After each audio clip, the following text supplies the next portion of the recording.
gawin nating magandang basket itong lalagyan ng ice cream. Arts and craft naman tayo.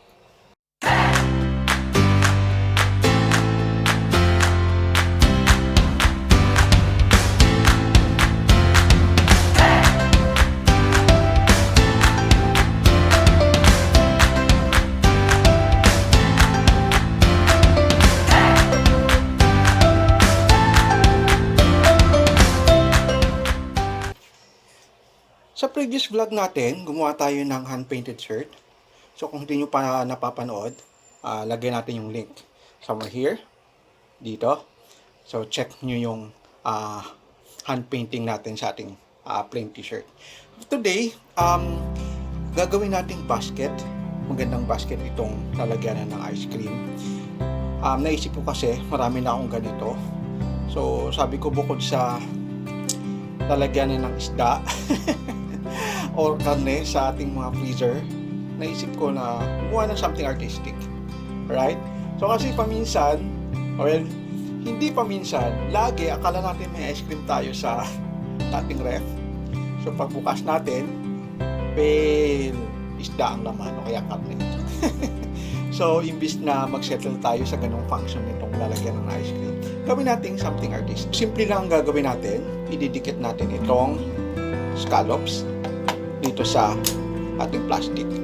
Pininturahan ko na siya, ini-spray paint ko na siya before kasi medyo matagal siya matuyo. Tapos nilagyan ko na lang din ng alambre, kit paste guys, na may mga ganito tayo sa bahay tools. Yun yung ginamit kong pabutas. Ayan. So, imbis na sunugin, tinusok ko na lang ng screwdriver na matalas. Alright. Tatanong kayo saan galing yung aking scallops.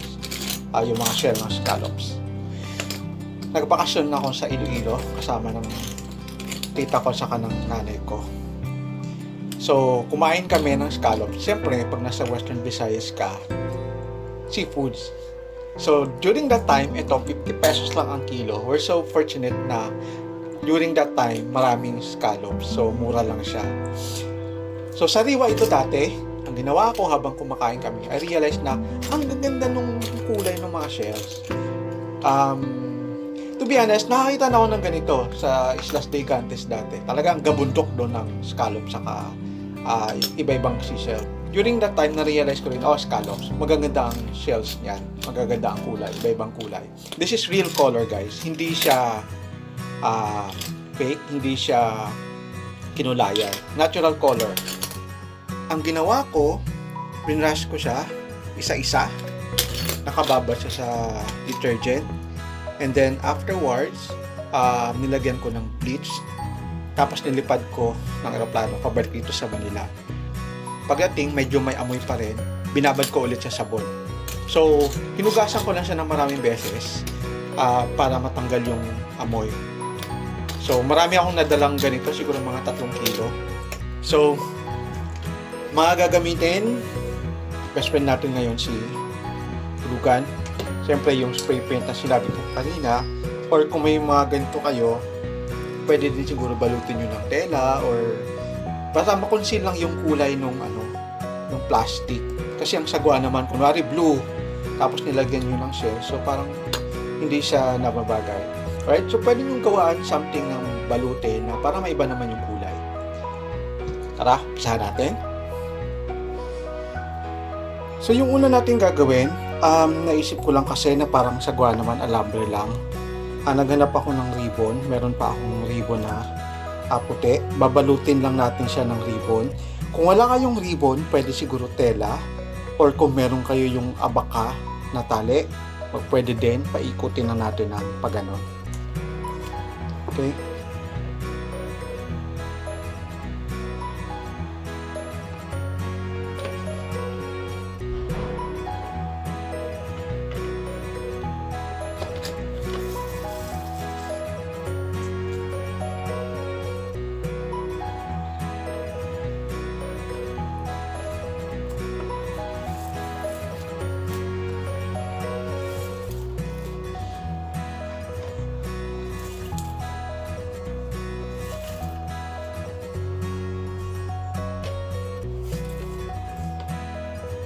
So ayan, natapos na natin balutin ng ribbon yung handle ng ating basket. Gumamit ako ng puti na ribbon. It's actually made out of cloth na ribbon. Right? Pagkatapos, ididikit natin yung scallop. So umpisa natin doon sa corner ng ating plastic. Idikit natin yung scallops para even siya tingnan. So gagamitan na natin ng ulugan.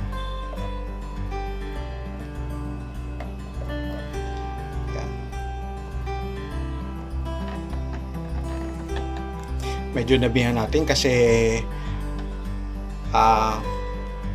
plastic tapos shell, parang mas matibay lang. Yan, patuyuin natin ng konti.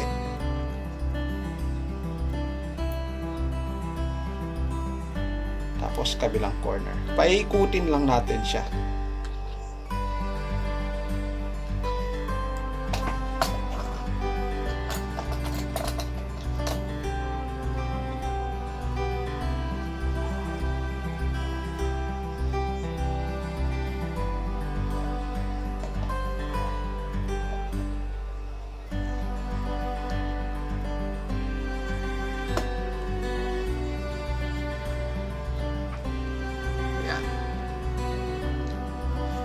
So, yan yung magiging itsura ng ating basket. So, continue lang tayo. So, ayan. Natapos natin yung corner. Katapos, didikit lang natin ng pagganon yung ibang shells. Right? Kailangan lang natin ng generous amount ng glue gun para siguradong, or generous amount ng glue stick para sigurado tayong matibay. Tsaka ingat nyo guys, medyo mainit talaga siya. Mainit talaga siya.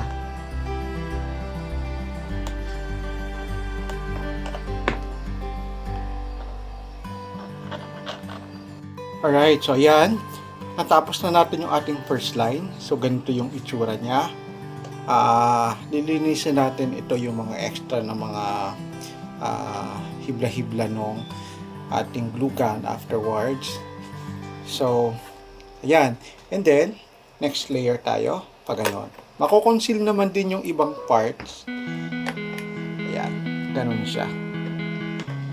So, again, medyo kailangan na natin damihan yung ating pandikit. Kasi otherwise, matatanggal siya. Pero so far, so good. Tuloy natin.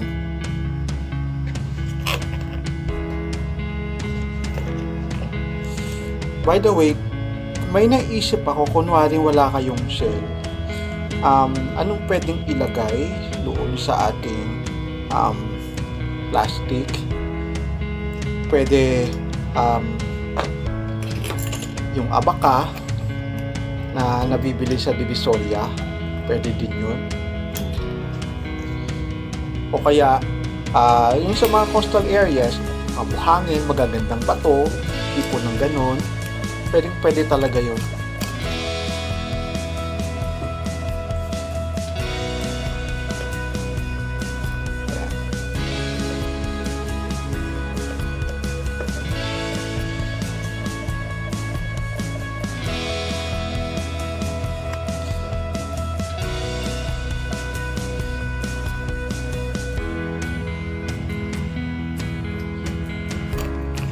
O diba? Tingnan. Kaya plastic lang talaga siya. Saka ito, part din ng advocacy natin na yung recycling. Kasi guys, ang dami ng basura everywhere. So, imbis na itapon, gawin natin something kapaki-pakinabang.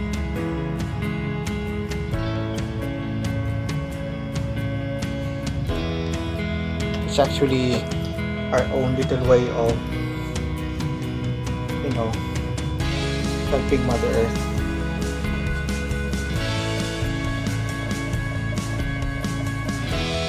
So yeah. Next layer. So, mapapansin niyo medyo ang ginawa ko, yung mga sizes, similar sizes, pinagtabi-tabi ko siya para naman maganda din. Parang one time may nakita ako sa Divisoria, pang binibenta na mga shell. Pwede din yun.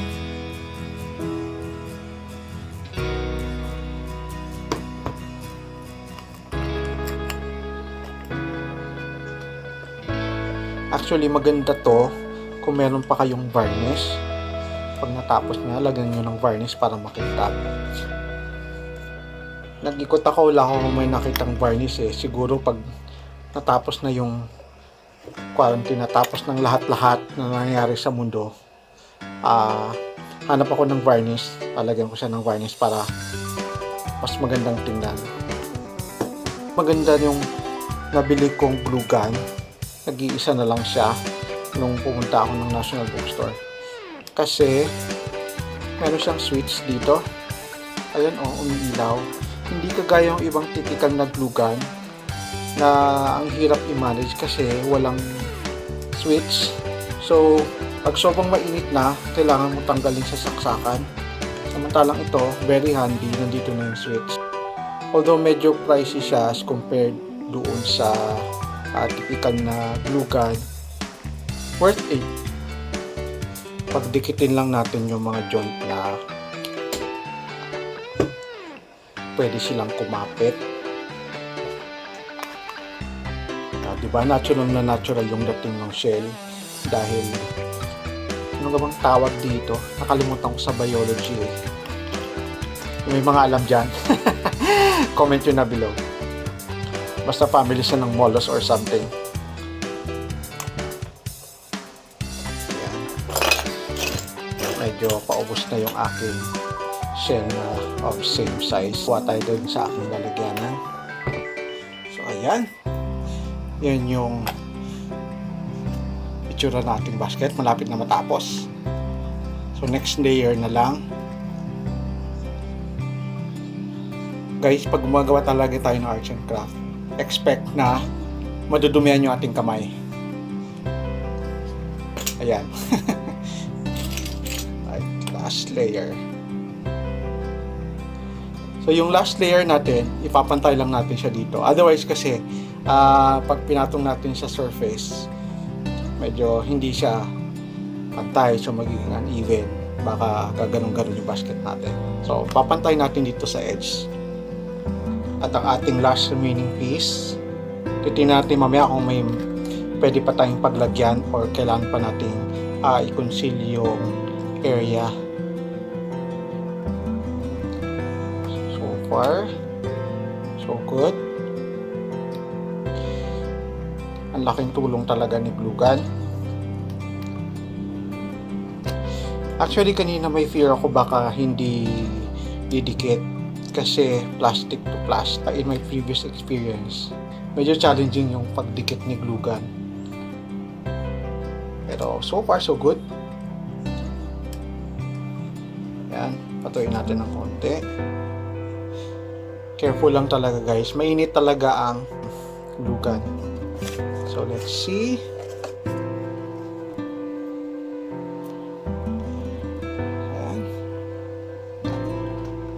Na ating basket. Sino mag-aakalang lalagyan na ng ice cream, di ba? So, let's see kung may pwede pang paglagyan. I think it's okay. I think it's good. Picturean natin dito para makita nyo ng buo. Katapos, napansin ko na parang boring ng handle. Lagyan natin ng ribbon. Ayan. Upitin natin yung sobra. Ayan.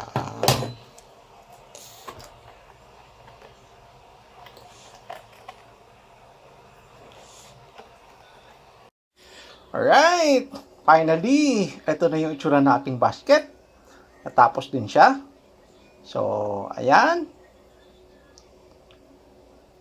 From a mere lalagyan na ng ice cream, from a mere lalagyan na ng isda at saka karne sa ating refrigerator, na elevate natin siya into something artistic, something more useful, I guess. Kasi may tatlong bagay ako na naiisip dito sa basket na ito. Una, decorative purpose. Pwede nating ilagay sa ating lamiseta sa sala or sa aparador or somewhere else na decoration. Pangalawa, lalagyan na ng candy or other food stuff. Pangatlo, although hindi pa Christmas, pwede natin siyang i-elevate into Christmas decoration. Paano? Punuin natin ng Christmas balls. 'Di ba? Punuin natin ng Christmas balls or any Christmas decoration. Pagkatapos, lagyan natin dito ng poinsettia or any Christmas decoration. So, hindi lang siya basket. Decoration, ordinary time, at saka Christmas. O, 'di ba? So, that's it for our video today, guys. Sana may natutunan kayo sa Project Hobby TV, as I'm always wishing for everyone. Huwag nating kalimutang mag-subscribe, share the videos, at saka i-click yung notification bell para pag may panibago na naman tayong arts and craft, updated kayo kaagad. Alright? So hanggang sa muli dito sa Project Hobby, your Hobby TV. Bye-bye!